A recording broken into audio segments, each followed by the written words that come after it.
tu dapat panggilan melalui surat penerimaan rumah makmur.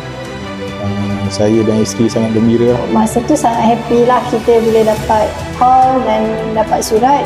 Memang semua termasuk anak pun tak sabarlah untuk berpindah ke rumah yang kita dapat ni.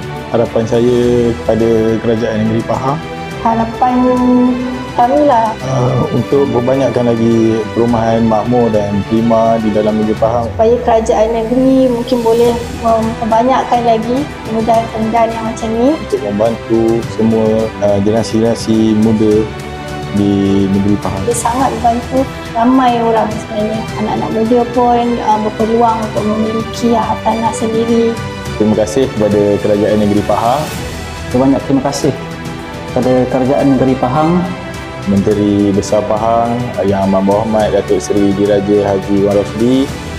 serta terima kasih kepada Esko Perumahan.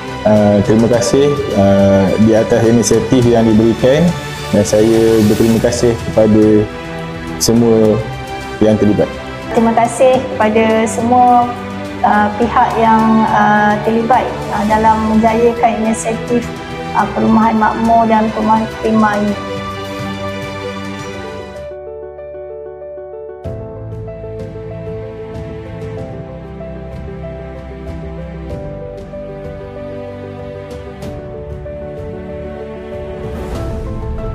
Program ni pada saya yang terbaik. Apa yang didapatkan oleh kerajaan negeri dikembalikan pula kepada rakyat yang memerlukan. Ini memang satu keadaan yang sekurang-kurangnya akan membuka pandangan rakyat tu bahawa kerajaan adalah